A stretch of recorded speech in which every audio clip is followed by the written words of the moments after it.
అస్సలాము అలైకుం వరహమతుల్లాహి వబర్కాతుహు. అల్లా యొక్క శాంతి మరియు శుభాలు మనందరి జీవితాలలో వర్షించుగాక. ఆమీన్. ముందుగా ఈ వీడియో ఒకసారి చూడండి.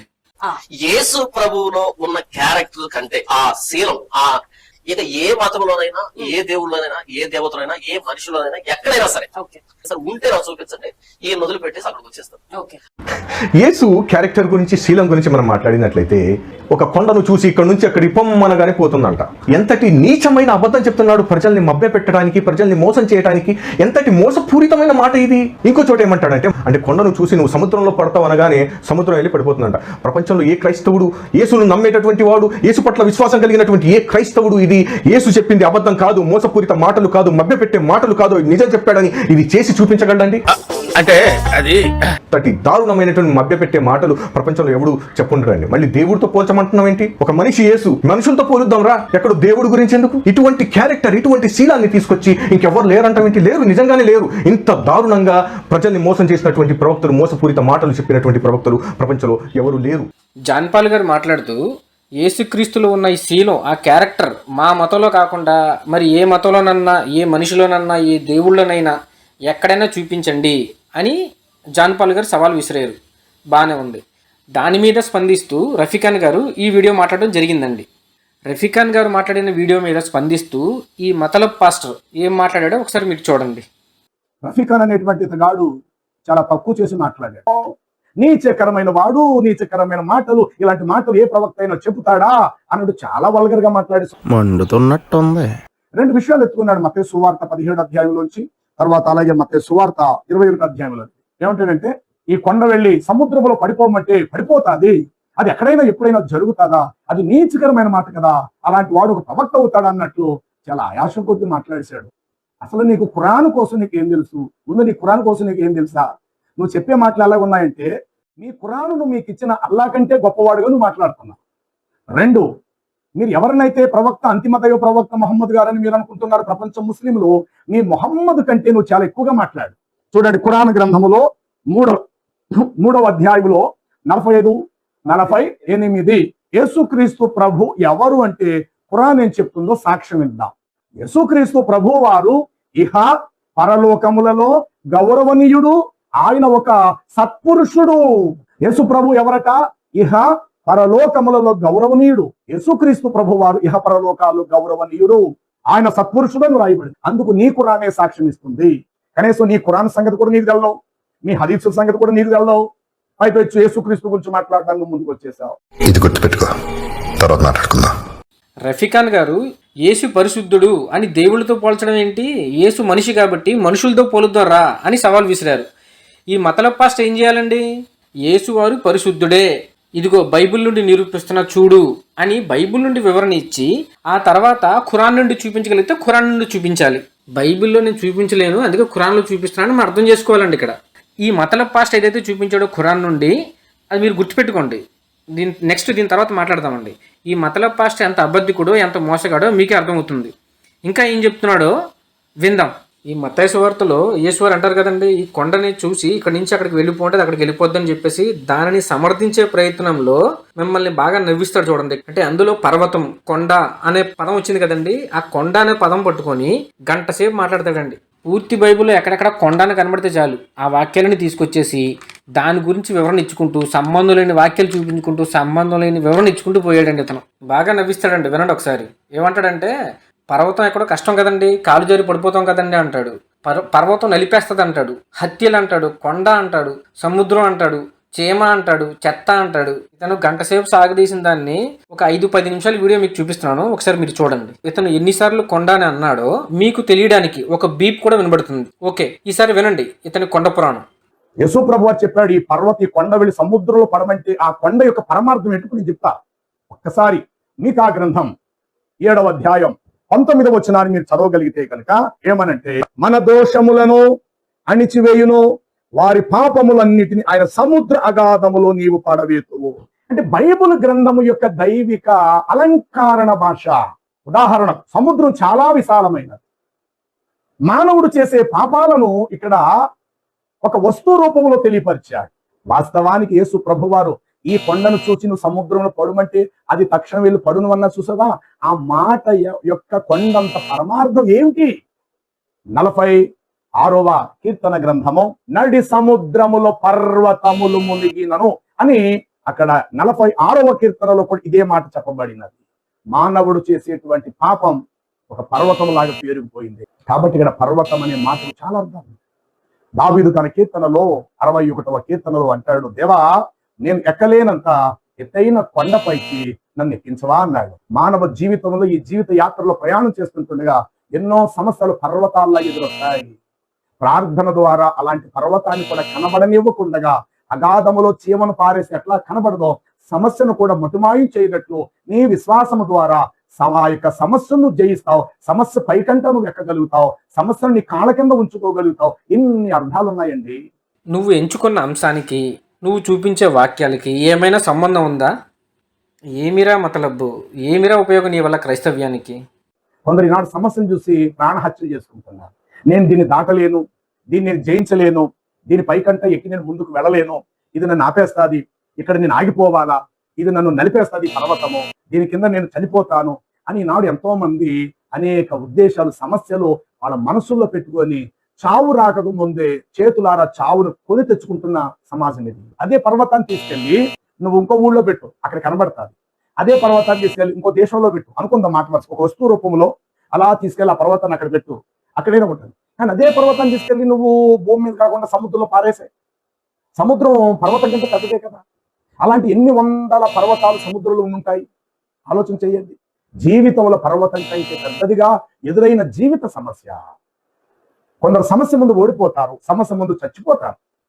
సమస్య వారిని జయించేస్తారు కానీ సమస్యను వారు జయించలేరు, సమస్యను తొలగించుకోలేరు. అలాంటి సమస్యను ప్రభు ఇక్కడ పర్వతముతో పోల్చారు. నోవహు కాలంలో పర్వతాలైన సముద్రంలోకి వెళ్ళాయా? నూహు ప్రవక్తని మీరు చెప్పుకుంటున్నారు కదా, ఆ నూహు ప్రవక్త కాలంలో పర్వతాలైన సముద్రం దగ్గరికి వెళ్ళాయా? సముద్రంలోకి వెళ్ళి పడ్డాయా? నో. సముద్రం సరిహద్దు, నీడు సరిహద్దులు దాటి వస్తే పర్వతాలే కనబడతాయి. యేసుప్రభు వారు చెప్పిన మాటలో చాలా అర్థం ఉంటుంది. ఎవడి పర్వతం ఎక్కేటప్పుడు చాలా కష్టమే కదా, ఎక్కడ కాలు జారి పడిపోతాం మనం.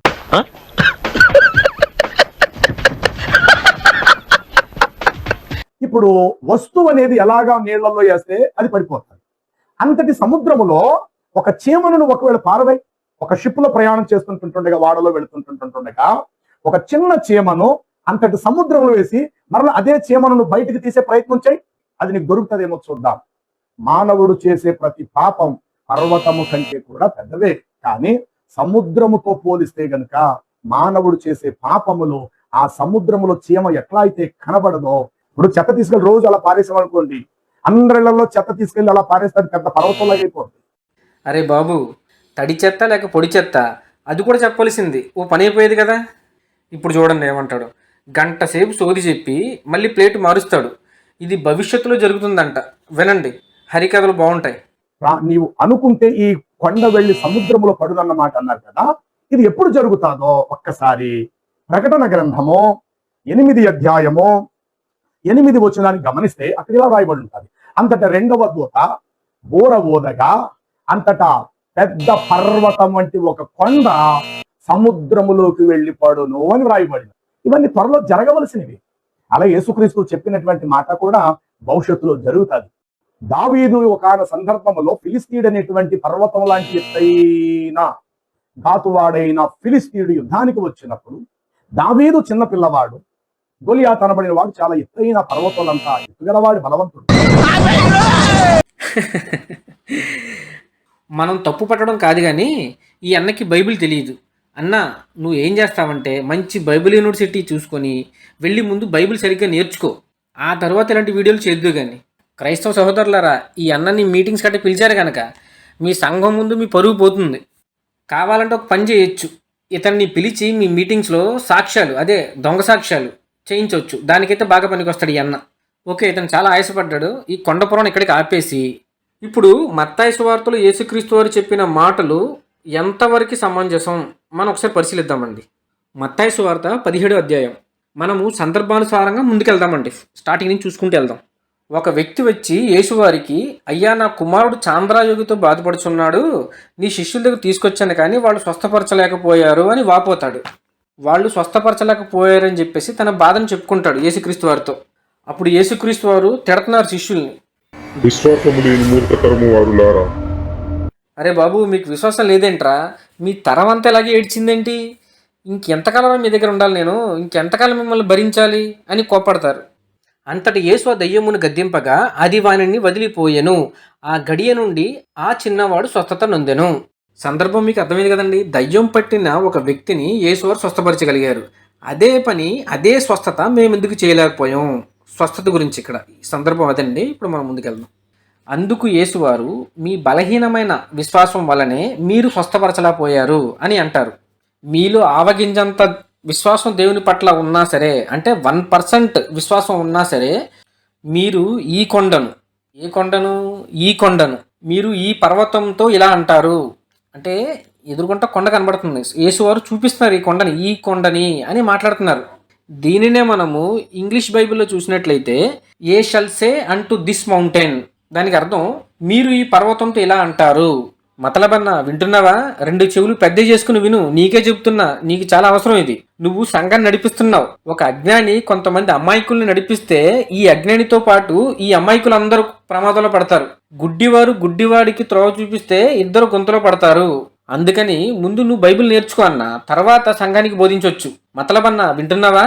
ఎర్ర చీర కట్టుకున్నదంతా నా పెళ్ళమే అనేటట్టుగా చెప్పు. బైబిల్లో ఉన్న కొండలని తీసుకొచ్చి మరి అంతటితో ఆగావా? చేమలు అంటావు, చెత్త అంటావు, బైబిల్ తెలియక ఈ చెత్త మాటలని చెప్పావు. బైబిల్ ఏ రాయబడింది? దేవుని యందు మీలో ఆవగింజంత విశ్వాసం ఉన్నా సరే ఈ కొండను చూచి ఇక్కడ నుండి అక్కడికి వెళ్ళిపో అంటే అది వెళ్ళిపోతుందంట ఆ కొండ. ఇదే కదా రఫీఖాన్ గారు అడిగింది. ఇది ఎలా సాధ్యం అండి? సాధ్యపడదు కదా. దాని తర్వాత ఉన్న వాక్యం కూడా చదువు దాంతోపాటు. మీకు అసాధ్యమైన ఏది ఉండదు అని ఖచ్చితంగా చెప్తున్నాను అని అంటారు యేసువారు. ఇది పెద్ద అబద్ధం అండి. ఇది యేసువారు ఈ మాట చెప్పి ఉండరు అని నేను నమ్ముతున్నాను. యేసువారు పేరు మీద రాసిన అబద్ధాలు ఇలాంటి మాటలు పట్టుకునే కొంతమందికి స్వస్థత వరాలు ఇవ్వబడ్డాయి అని ప్రపంచవ్యాప్తంగా అనేక మోసాలు చేసి అమాయక ప్రజల మూఢనమ్మకాలతో ఆడుకుంటూ ప్రజల కష్టాజీతాన్ని దోచుకుంటున్నారు. ఇది ఏ మతంలో జరిగినా ఖండించాలండి. హిందుత్వంలో జరిగినా ఖండించాలి, క్రైస్తవ్యంలో జరిగినా ఖండించాలి, ఇస్లాంలో జరిగినా ఖండించాలి. గ్రంథంలో చెప్పబడిన వాక్యాలను వక్రీకరించి ఎవరైతే ఇలాంటి మూఢనమ్మకాల వైపుకి నడిపిస్తున్నారో అలాంటి వారు ఏ మతంలో ఉన్నా సరే వాళ్ళని ఖండించాలి. ఇది అందరికీ వర్తిస్తుందండి. ఇప్పుడు మరొక విషయం చూద్దామండి. మీకు వీడియో స్టార్టింగ్ లో చెప్పాను, ఇది గుర్తుపెట్టుకో, తర్వాత మాట్లాడుకుందామని. ఒక చిన్న స్పష్టత ఇవ్వాలనుకుంటున్నానండి నా వైపు నుంచి. చిట్ట చివరి గ్రంథం ఖురాన్ లో ఈ విధంగా చెప్పబడింది. ఈసా ఇబ్నే మరియం కుమారుడైన ఈసా, పరిశుద్ధురాలైన మరియం అలైహిస్సలాం గర్భాన్న ఈసా అలైహిస్సలాం జన్మించారు. అల్లా సుబ్హానహు తఆలా మరియం అలైహిస్సలాం గారికి ఎలాంటి పురుష ప్రమేయం లేకుండా అల్లా ఒక గొప్ప బహుమానాన్ని ఇచ్చారు. అదే ఈసా అలైహిస్సలాం. ఆయన ఇహపరలోకాలలో గౌరవనీయుడవుతాడు. ఇది ప్రతి ముస్లింకి తెలిసిన విషయమేనండి. ఇది కొత్తగా చెప్పాల్సిందే లేదు. ఇది ప్రతి ముస్లింకి తెలిసిన విషయమే. ప్రతి ఒక్క ముస్లిం యొక్క విశ్వాసం కూడా ఇది. ఇదే విషయాన్ని అల్లా సుబ్హానహు తఆలా ఈసా అలైహిస్సలాంపై అవతరింపజేసిన ఇంజిల్లో కూడా ప్రస్తావించడం జరిగిందండి. వీటిని ఖురాన్ కూడా ధృవీకరిస్తుంది. ఇక బైబిల్ కొత్త నిబంధన విషయానికి వస్తే, ఇంజిల్ ఈసా అలైహిస్సలాంపై అవతరించిన ఇంజిల్లోని విషయాలతో పాటు, పాత నిబంధన విషయాలతో పాటు గ్రీకు మరియు రోమా చరిత్రలను కలగలిపి రాసుకున్నదే కొత్త నిబంధన. అయితే ఇది ఎందుకు చెప్తున్నానంటే, సూరా అలీ ఇమ్రాన్, ఓ ప్రవక్త వారికి స్పష్టంగా చెప్పు, ఓ గ్రంథవహులారా, మాలోనూ మీలోనూ సమానంగా ఉన్న ఒక విషయం వైపుకి రండి. అదేమంటే, మనం అల్లాను తప్ప వేరెవరిని ఆరాధించకూడదు. ఆయనకు భాగస్వాములుగా ఎవరిని కల్పించరాదు. అల్లాను వదిలి మనలో ఎవరు ఇంకొకరిని ప్రభువులుగా చేసుకోరాదు. ఈ ప్రతిపాదన పట్ల వారు విముఖత చూపితే మేము మాత్రం ముస్లింలము అన్న విషయానికి మీరు సాక్షులుగా ఉండండి. ఈ వాక్యంలో గనక మనం పరిశీలిస్తే సమానంగా ఉన్న ఒక విషయం వైపుకి రండి అని కనబడుతుంది. బైబిల్ మరియు ఖురాన్లో చూస్తే ఈసా అలైహిస్సలాం గారి పుట్టుక సమాంతర విషయంలా కనబడుతుంది మనకి. ఇక బైబిల్లో ఉన్న పేర్లు అంటారా, అది వీళ్ళ ఇష్టం వచ్చినట్టు మార్చుకున్నారు. మరియం అలైహిస్సలాంకేమో మరియా అని ఉంటుంది, ఇంగ్లీష్లో చూస్తే మేరీ అని ఉంటుంది, మూల భాషలో మరియం అని ఉంటుంది. అదేవిధంగా యేసువారి పేరు చూస్తే యెహోషువా అంటారు కొంతమంది యెషువా అంటారు, కొంతమంది ఈసూస్ అంటారు. ఇంగ్లీష్లో చూస్తే జీసస్ అని రాసుకున్నారు. అరబిక్ బైబిల్లో ఈసా అని రాసుకున్నారు. తెలుగులో యేసు అని రాసుకున్నారు. ఇన్ని రకాలుగా రాసుకున్నారండి. సరే, ఇది వేరే విషయం అనుకోండి, తర్వాత ఎప్పుడన్నా దీని మీద మాట్లాడదాం. ఈసా అలైహిస్సలాం యొక్క పుట్టుక సమాంతర విషయం కాబట్టి ఎవరైతే క్రైస్తవ సహోదరులు ముస్లిం సహోదరులతో అంగీకరిస్తారో వారితో మాకు సమస్య లేదు. ఎవరైతే విభేదిస్తారో వారితో దానికి తగిన రీతిలోనే సమాధానం ఇస్తాం. మరి ఇప్పుడు ఇతను విభేదించాడా ఏకీభవించాడా మీరే చూడండి. యేసుక్రీస్తు ప్రభు వారు ఇహ పరలోకములలో గౌరవనీయుడు, ఆయన ఒక సత్పురుషుడు. యేసు ప్రభు ఎవరట? ఇహ పరలోకములలో గౌరవనీయుడు. ఈ అన్న చూపించిన ఖురాన్లో కూడా ఈసా మసీ అని ఉంటే యేసు అని చదువుతున్నాడు. పైగా ఖురాన్లో యేసు గురించి చాలా గొప్పగా రాయబడింది, నీకు ఖురాను తెలియదు హదీసు తెలియదు అని అంటున్నాడండి ఈయన. అరే బాబు, నువ్వేదో ఇప్పుడు కొత్తగా కనిపెట్టినట్టు ఖురాన్ హదీసుల నుండి ఎవరికీ తెలియని రహస్యాన్ని నువ్వే వెలికి తీసినంత ఓవరాక్షన్ చేస్తున్నావు నువ్వు. అరే బాబు, ప్రతి ముస్లింకి సర్వ ప్రవక్తల పట్ల కలిగి ఉన్న విశ్వాసం అది. ప్రతి ముస్లిం బోధించేది అదే. నువ్వు వెళ్ళి ఏ ముస్లింని అడిగి చూడు, కాదంటాడేమో. కాదంటే అతను ముస్లిం కాజాలాడు. ఈ విషయం క్రైస్తవ సోదరులు కూడా అందరికీ తెలుసు. ఆల్మోస్ట్ అందరు క్రైస్తవ సోదరులకు తెలుసు. ముస్లింలు ఈసా వారి గురించి చాలా గొప్పగా చెబుతారు, వాళ్ళ గ్రంథం చాలా గొప్పగా రాయబడిందని. ఈ విషయం ముస్లిమ్స్గా కాదరా బాబు, క్రైస్తవులు కూడా అందరికీ తెలుసు. వచ్చాడండి బిల్డప్ బాబాయ్, ఏదో గొప్ప రహస్యాన్ని కనుగొన్నట్టు చెప్తున్నాడు. మనిషి ఊగిపోతూ ఆత్మవిశ్వాసంతో చాలా కాన్ఫిడెంట్గా ఖురాన్లో యేసు గురించి చాలా గొప్పగా రాయబడింది, ఖురానే సాక్ష్యం ఇస్తుంది అని ఇక్కడ ఏకీభవించాడు. ఖురాన్లో యేసు ఈశాలసం ఉన్నాడని ఒప్పుకున్నాడు. ఇప్పుడు చూడండి ఇతని డబుల్ స్టాండర్డ్, ఇతని కామెడీ మామూలుగా ఉండదు. ఈ వీడియో చూడండి ఒకసారి. అయితే ఇప్పుడు నేను తెలియపరిచే ప్రాముఖ్యమైన విషయం ఏంటంటే, బైబిల్లో 3 యేసులు ఉన్నారు, అలాగే ఖురాన్లో కూడా 3 యేసులు ఉన్నారు. ఏంటి బాబన్న ఇంకోసారి? అలాగే ఖురాన్లో కూడా 3 యేసులు ఉన్నారు. విన్నారు కదా, బైబిల్లో 3 యేసులు ఉన్నారంట. 3 కాకపోతే 30 మంది పేర్లు రాసుకో, అది నీ ఇష్టం. ఖురాన్లో 3 యేసులు ఉన్నారంట. చూసారా ఈ పనికి మలినోడి మాటలో, జ్ఞానం లేని అజ్ఞాని. ఇంకా అయిపోలేదండి, ఇంకా ఉన్నాయి. ఇందాక ఏమన్నాడండి, ఖురాన్ చూపించి ఇదిగో యేసు పరిశుద్ధుడే, నీ ఖురానే సాక్ష్యం ఇస్తున్నా అని చెప్పాడు కదండి. యేసుక్రీస్తు ప్రభు ఎవరు అంటే ఖురాన్ ఏం చెప్తుందో సాక్ష్యం ఇద్దాం. యేసుక్రీస్తు ప్రభు వారు ఇహ పరలోకములలో గౌరవనీయుడు, ఆయన ఒక సత్పురుషుడు. ఇప్పుడు చూడండి ఇతగాడి డబుల్ స్టాండర్డ్. ఇప్పుడు చూడండి, ఖురానులో ఉన్న ఈ 3 యేసులతో పోల్చొస్తే బైబిల్లో సిలువైబడినటువంటి యేసుకు సంబంధం లేదు. బైబిల్ గ్రంథములో ఉన్న అసలు యేసుకి సంబంధం కానే కాదు. మీ ఖురానులో ఉన్న యేసుక్రీస్తుని మా బైబిల్లో ఉన్న యేసుక్రీస్తు ఒకటంటే ఎప్పటికీ మేము అంగీకరించవలసిన అవసరం మాకు లేదు. చూసారా సార్ డబుల్ యాక్షన్? ఖురానులో యేసు అనే పేరు గల వ్యక్తి ఉంటే ఉండొచ్చేమో, కానీ ఖురానులో యేసు అని పిలువబడుతున్న ఆ వ్యక్తికి బైబిల్లో ఉన్నటువంటి యేసుక్రీస్తు వారికి సంబంధం లేదు. ముస్లింలు అందరూ అనుకుంటున్నారు యేసు అనే పేరు ఉన్నంత మాత్రాన వీళ్ళందరూ కూడా అసలు బైబిల్లో ఉన్న యేసు అనుకుంటున్నారు. వీళ్ళు 3 కూడా ముమ్మాటికి కానే కాదని ప్రపంచ క్రైస్తవులు విశ్వసించాలి. అదే సమయంలో ప్రపంచ ముస్లింలు కూడా కాస్త అవగాహన కలిగి ఉండాలి. ఏం మా చిటికన్నా మాట్లాడిన విషయాలు అంత త్వరగా మర్చిపోతే ఎలా? చిన్న మెదడు ఏమైనా చితికిందా? మెదడు వాపు వ్యాధి ఏమైనా వచ్చిందా? లేకపోతే ఈ వీడియో చేసినప్పుడు ద్రాక్షరసం ఏమైనా ఎక్కువగా పుచ్చుకున్నావా? ఇందాక ఏమన్నాడండి, ఖురాన్ చూపించి ఇదిగో యేసు పరిశుద్ధుడే, మీ ఖురానే సాక్ష్యం ఇస్తుంది అన్నాడు. ఇప్పుడు చూడండి ఇతగాడి డబుల్ స్టాండర్డ్ చూసారా? ఎందుకండి, బైబిల్ యేసువారి పట్ల ద్వంద్వ వైఖరిని అవలంబించింది కాబట్టి. ఒకవైపు యేసువారు పరిశుద్ధుడు అంటూనే మరోవైపు సారా తయారు చేసిన వాడిగా చూపిస్తుంది బైబిల్. అదే మత్తెక్కించే ద్రాక్షరసం, వైన్.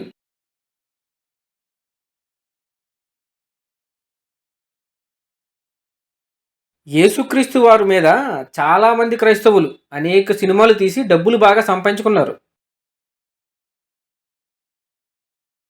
అందుకు యేసువారిని పరిశుద్ధంగా చూపించాలంటే ఈ డబుల్ స్టాండర్డ్ బైబిల్ కన్నా ఒకే మాట మీద ఖురాన్ అవసరం వచ్చింది ఇతనికి, యేసువారి పరిశుద్ధతను నిరూపించడం కోసం. అందుకని అక్కడ ఖురాన్లో యేసు ఉన్నాడని ఒప్పుకున్నాడు. మీకు పరిశుద్ధ ఈసా అలైహిస్సలాం అంటే యేసువారు కావాలంటే మీరు ఖురాన్ దగ్గరకు రాక తప్పదు. ఇంకా అయిపోలేదండి, మరొకటి చూపిస్తా చూడండి. అన్నా, తమరి సంఘం పేరేంటన్నా? ఇది ఇతగాడి సంఘం పేరు, ఖుదా ఈసా మసీ మినిస్ట్రీస్ అంట. చూసారా ఈ సాతాను బిడ్డ ఎంతటి అపవాదో. మోసం చేసేవాడు, అబద్ధాలు చెప్పేవాడు సాతాను సంబంధి అని యేసువారు చెప్పారు కదా. అసలు సిగ్గుందా నీకు? బయటికేమో పాస్టర్గా చలామణి అవుతూ ఇలాంటి అబద్ధాలు ఆడతావా? ఖురాన్లో ఉన్న యేసుకి, అదే ఖురాన్లో ఉన్న ఈసా అలైహిస్సలాంకి బైబిల్లో ఉన్న యేసుకి అసలు సంబంధం లేదు అని నువ్వే అన్నావు. ఖురాన్లో ఉన్న యేసు బైబిల్లో ఉన్న యేసు ఒకటే అని ఎవరైనా అంటే ఎప్పటికీ అంగీకరించవలసిన అవసరం మనకు లేదు అని నువ్వే అన్నావు. ముమ్మాటికి ఒకటి కానే కాదు అని అన్నావు. అంతటితో ఆగకుండా ప్రపంచానికి పిలుపునిచ్చావు.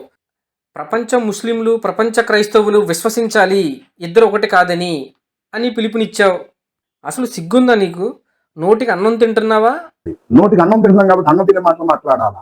దేవుడి పేరు అడ్డు పెట్టుకుని, అదే నువ్వు ఆరాధించే నీ 3 ముక్కల దేవుడిని అడ్డు పెట్టుకుని, నువ్వేమో పాస్టర్ అని ఒక ట్యాగ్ తగిలించుకొని క్రైస్తవులని, అందులో మీ సంఘస్థులని, అదే ఈసా మసీ మినిస్ట్రీ సంఘస్థులని మోసం చేస్తావా? కొంచెమన్నా సిగ్గుండాలి. చేసేది ఒకటి, చెప్పేది ఒకటి. కొంచెమన్నా దేవుని భయం నీ ఒంట్లో ఉన్నట్లయితే క్రైస్తవులని, అందులోనూ ముఖ్యంగా నీ సంఘస్థులని మోసం చేయకుండా, నువ్వే అంటున్నావు కదా ఖురాన్లో ఉన్న ఈసా మసీ, బైబిల్ ఉన్న యేసు ముమ్మాటికి ఒకటి కాదు అని నువ్వే అంటున్నావు. ఒకటి కానప్పుడు ఈసా మసీ అని ఎందుకు పెట్టుకున్నావు నీ సంఘం పేరు? క్రైస్తవుల దగ్గర డబ్బులు దండుకోవడానికా? సిగ్గున్నడు అయితే ముమ్మాటికి 2 పేర్లు ఒకటి కానప్పుడు ఈసా మసీ ఆ పేరు మార్చుకో, నీ సంఘం పేరు యేసు మినిస్ట్రీస్ని పెట్టుకో. లేదా నిజాయితీగా క్రైస్తవుల దగ్గర, మీ సంఘస్థుల దగ్గర ఒప్పుకో నిజాన్ని. ఖురాన్లో ఉన్న ఈసా మసీ, బైబిల్ ఉన్న యేసు 2 ఒకటే అని ఒప్పుకొని ఆ పేరు కంటిన్యూ చేసుకో. ఏ పేరైతే నీ సంఘానికి ఈసా మసీ అని పెట్టుకున్నావో ఆ పేరు కంటిన్యూ చేయి, నిజాయితీగా ఒప్పుకొని. అది మానేసి పాస్టర్ అనే ట్యాగ్ తగిలించుకొని అపవాది చేష్టలు ఎందుగా నీకు? అన్న ఇంతటితో ఆగాడా? అన్నకి జ్ఞానం లేకపోయినా ఎగిరెగిరి పడుతున్నాడు అన్న. ముస్లింలకు బైబిల్ తెలియదంట, ముస్లింలకు ఖురాన్ తెలియదంట, ముస్లింలకి హదీసులు తెలియదంట. నా దగ్గరికి వచ్చి నేను నేర్పుతానంటున్నాడు. సరే, అన్న ఎగిరెగిరి పెడుతున్నాడే, అన్నకు ఫోన్ చేసి అన్నని డిబేట్కి పిలుద్దాం, మనం ఓడిపోదాం అన్నకి, అన్నతో మనకేం తెలియదు కదా, మనం ఓడిపోదాం అన్నతో, అన్న సంఘంలో మంచి పేరు సంపాదించుకుంటాడు అని అన్నకి ఫోన్ చేస్తే, ఒకసారి వినండి. ఈ అన్న పేరు వలి. ఫిబ్రవరిలో మాట్లాడిన ఆడియో అండి ఇది, ఒకసారి వినండి. ఇప్పుడు మీరు తీసుకున్న హదీస్ రిఫరెన్స్ అక్కడ ఏమున్నదో ఉన్నట్టు చదివి పెడుతున్నారా మీరు? అవునవును, కరెక్ట్ గా. అంటే అది మొహమ్మద్ వారి యొక్క మహితోక్తులు అని ఉంటది. లోపలేమో నెంబర్స్ ఉంటాయి, వివరణ అన్ని ఉంటాయి. అదే అందులో ఏముంది? అయితే పంచాను బ్రదర్, మీరు డైరెక్టర్ గా నా దగ్గరికి వస్తే చూపిస్తాను. నువ్వు మాట్లాడిన హదీస్లో ఏముంది చెప్పు అంటే సమాధానం లేదండి. హాఫ్ నాలెడ్జ్ కదా, సమాధానం లేదు. సమాధానం లేక మా ఇంటికి వస్తే చూపిస్తానని అంటున్నాడు. సరే, వలి గారు అంగీకరించి, సరే బ్రదర్ మీ ఇంటికి వస్తాను, కెమెరా తెస్తాను, కెమెరా ముందు మనం మాట్లాడుకుందాం, కెమెరాకి పర్మిషన్ ఇవ్వండి అని అడిగితే దానికి అసలు సమాధానం చెప్పకుండా ఒక పిచ్చోడిలా నవ్వుతుంటాడు. డైరెక్ట్ అంటే మరి మేము వీడియో తీసుకుని వస్తాం బ్రదర్. డైరెక్టర్ రాజమండ్రి ఒకసారి మీరు వస్తే, సండే వస్తే కూర్చుంటే పర్లేదు సార్, వస్తాం. నేను అనేది మక్బుల్ సార్, అదే మేము వీడియో తీసుకుని వస్తాం, పర్లేదా? ఇప్పుడు ఎట్లాగో కొంచెం మనం మంచి విషయాలు మాట్లాడుకుంటున్నాం కాబట్టి సోదర భావంతో కొంచెం మీరు మాకు వీడియోకి పర్మిషన్ ఇస్తే మేము మీతో వచ్చి ఒక ఆదివారం వచ్చి కూర్చుంటా సార్. మేము 4 ఉన్నాం. వీడియోకి పర్మిషన్ ఇవ్వండి, మాట్లాడతాం. తర్వాత ఏంటి? అది యూట్యూబ్ లో పెట్టుకుంటా సార్, మీరు కూడా పెట్టుకోండి. అండి ఇక్కడ ఈ అన్న అడుగుతాడు వలి గారిని, మీరు సత్య మార్గంలో ఉన్నారా అని అడుగుతాడండి. దానికి ఈ ముస్లిం సహోదరుడు ఏ మాత్రం ఆలోచించకుండా గర్వంగా అంటాడు, సర్వసత్యంలో ఉన్నాను అనేసి. వలీభాయ్ గారు తిరిగి పాస్టర్ గారిని ప్రశ్నిస్తారు, యేసు పరిశుద్ధుడా కాదా అనేసి. సమాధానం చెప్పే ధైర్యం లేదు ఈ అవిశ్వాసికి. అరే బాబు, మీరే విశ్వాసులు రా నాయన. ఇప్పుడు చక్కగా మీరు ఎలాగ ఇప్పుడు 100 కొలది చేశాను అని అంటున్నారో అవి సరిపోతాయి వాస్తవాన్ని తెలుసుకోవడానికి. లేదు మీతో, ఎందుకంటే మీరు లేదు మీతో మీలాంటి మేధావులు అన్ని గ్రంథాలు స్టడీ చేసిన వాళ్ళు, అందులో మీలాంటి వాళ్ళతో చేస్తే మేము మాకు కూడా సత్య మార్గం దొరికిద్దేమో. ఇదైనా సరే అది డిబేట్ లో మాట్లాడతానండి. నా వందనం చూడండి, డిబేట్ చేశాను కదా. అలా కాదు, మామూలుగా రాదంటారా మీరు? మామూలుగా మాట్లాడినప్పుడు కూడా వస్తదండి. మిమ్మల్ని రెచ్చగొడితే అట్టయినా వస్తారేమోనండి. రెచ్చగొడితే వస్తారా? మిమ్మల్ని రెచ్చగొడితే అట్లనే వస్తారండి డిబేట్ కని. అది నా డిబేట్ చూడండి సార్. ఇది కాదు, చెప్పండి చెప్పండి, మీరు సత్య మార్గం సర్వసత్యంలో ఉన్నాం సార్ మేము. సత్యం థ్యాంక్ యూ. ఇప్పుడు మీ యేసు గారు పరిశుద్ధురా కదా? ఇంకా ఈ 3 విషయాలు అయిపోయినవి. 6 months బ్రదర్ లెక్కేసుకోండి. 6 months 6 months లెక్కేసుకోండి. 6 నెలలని చెప్పి పెట్టేశాడు కదండి. 9 నెలల తర్వాత మళ్ళీ ఫోన్ చేయడం జరిగిందండి. ఇప్పుడు ఈ ఆడియో వినండి, ఇందులో ఏమంటాడో వినండి ఒకసారి. బాగున్నారా సార్? బాగున్నాం బ్రదర్. గుర్తుపట్టారా? లేదు బ్రదర్. అశ్వరావుపేట వలి అహ్మద్ సార్. ఓకే మనం సంభాషణ కూడా చేసుకున్నాం. మనం ఫోన్ మాట్లాడుకొని డిబేట్ ఆహ్వానం చెప్పుకున్నాం, గుర్తుందా? కాల్ రికార్డింగ్ కూడా చేస్తున్నాం సార్, నేను యూట్యూబ్ లో పెడతానని చెప్పాను అప్పుడు. అంత ఐడియా లేదు బ్రదర్. చెప్పండి విషయం. అదే మీరు అప్పుడు నాకు ఖాళీ లేదు బ్రదర్, డిబేట్ చేయడానికి ఒక 6 నెలల టైం కావాలన్నారు. హలో, చెప్పండి బ్రదర్. అప్పుడు మీరు ఒక 6 నెలలు టైం అడిగారు సార్ డిబేట్ కి. అవునా, ఓకే. అదే అయితే ఇప్పుడు 8 నెలలు అవుతుందండి అది మన సంభాషణ జరిగి. అబ్బా, అవునా, చెప్పండి. అయితే మొన్న మీరు రఫీఖాన్ గారు ఏదో వేటకారంగా మాట్లాడారని చెప్పి పెట్టారు కదా. అవునా. మళ్ళీ స్నేహపూర్వకంగా సోదర భావంగా డిబేట్ కి ఆహ్వానిద్దామని, ఎందుకంటే 8 నెలలు అయిపోయింది కదా. నేను ఆల్రెడీ రఫీఖాన్ దాంట్లో చెప్పాను, ఆదివారం నుండి ఇంటికాడ ఉంటాను, దయచేసి నాన్న నువ్వు వచ్చేది నా దగ్గరికి అని చెప్పాను. బాబు తెలుస్తున్నా, రఫీఖాన్ ని నా దగ్గరికి పంపించు. గదిలో కూర్చొని నువ్వు ఆడదాని వాళ్ళకి ఇంట్లో మాట్లాడాడు. 9 నెలల క్రితం ఫోన్ చేసినప్పుడు ఏమో 6 నెలల తర్వాత మనం మాట్లాడుకుందాం, మా ఇంటికి వచ్చానడండి. ఇప్పుడు డిబేట్ ప్రస్తావన లేదు, ఇంకా తప్పించుకుంటున్నాడు మళ్ళీ దాని నుంచి. మళ్ళీ కొత్తగా మళ్ళీ రఫీఖాన్ ఆయన ఒక వీడియో చేస్తే ఆ రఫీఖాన్ మా ఇంటికి పంపించు అంటాడు. మళ్ళీ మొత్తం డిబేట్ రానని చెప్పేసి ఫోన్ పెట్టేశాడండి. మళ్ళీ అదే రోజు మరొక అన్న ఫోన్ చేయడం జరిగిందండి పాస్టర్ గారికి, నిసార్ అహ్మద్ అని చెప్పి ఆ అన్న ఫోన్ చేయడం జరిగింది డిబేట్కి పిలవడానికండి. ఈ అన్న మాట్లాడిన ఆడియో కాల్ మీరు ఒకసారి వినండి. ఆ అన్న ఎన్నిసార్లు డిబేట్ పిలిచినా సరే ఇతని దగ్గర సమాధానం లేదండి. రాను అని చెప్పడం లేదు, వస్తానని చెప్పడం లేదు, అలా తప్పించుకుంటున్నాడు. ఈ ఆడియోలో ఒకసారి వినండి. చర్చా కార్యక్రమం మీటింగ్ పెడతామని సార్.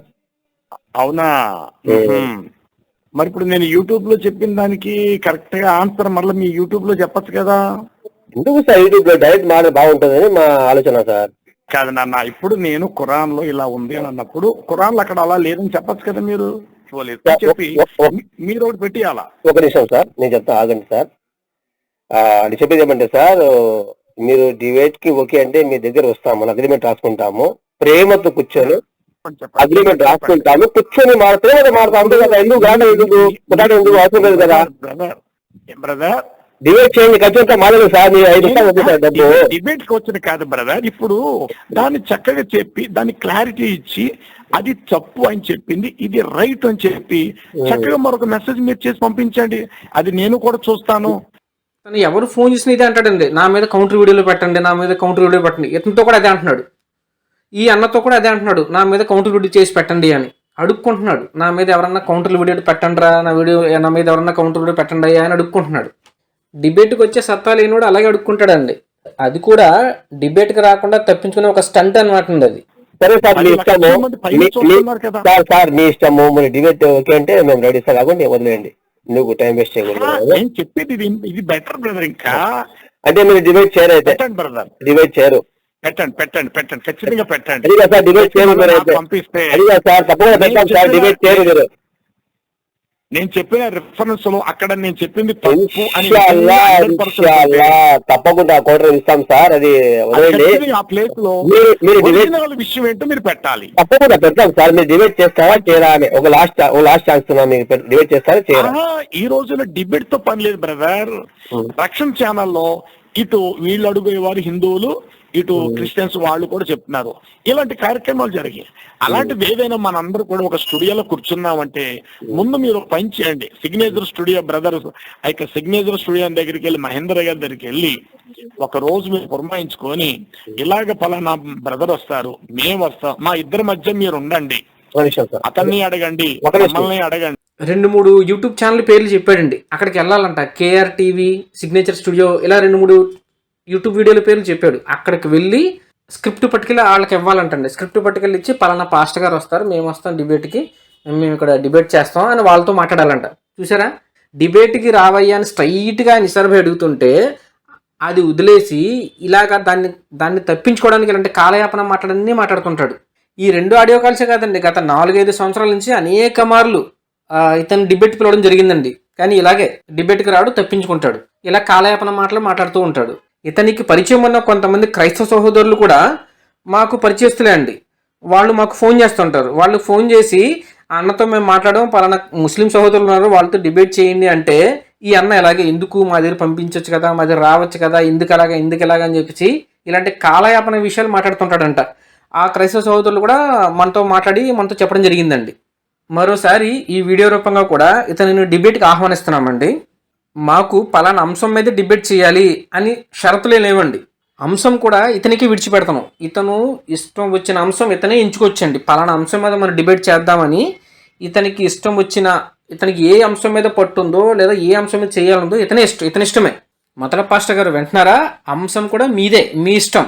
మీరు ఏ అంశం ఎంచుకుంటే ఆ అంశం మీద మనం మాట్లాడదాం. ఇరు గ్రంథాల నుండి, ఖురాన్ మరియు బైబిల్ నుండి ఏ అంశం ఎంచుకుంటారో ఎంచుకోండి.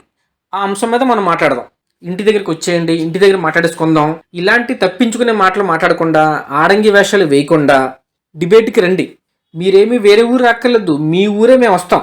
కానీ మీ ఇంటి దగ్గర వద్దు, మీ ఊర్లోనే ఒక స్థలం ఏర్పాటు చేసుకుని అక్కడ మనము డిబేట్ చేద్దాం. మీరు ఎంతమంది తీసుకొస్తారో తీసుకురండి. ఖర్చంతా మాదేనండి, మీరు ₹1 పెట్టక్కర్లేదు.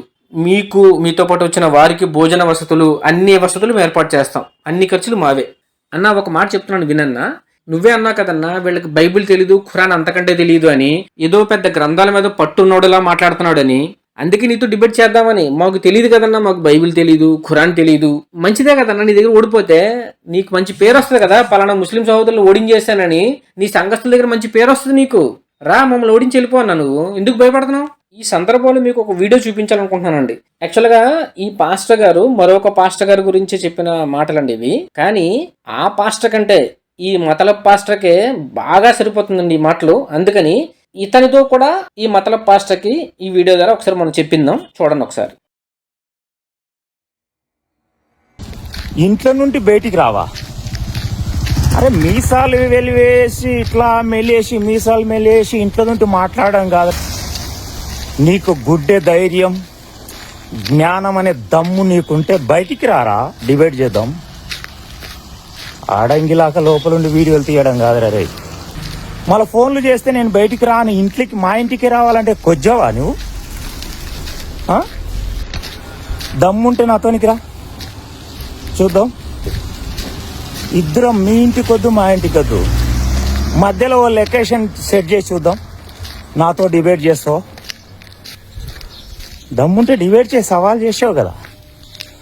మీసాలు ఇంట్లో ఉండి మెలేసి సవాల్ చేసినంత దమ్ము బయటకు వచ్చి చేయాలి మరి డిబేట్.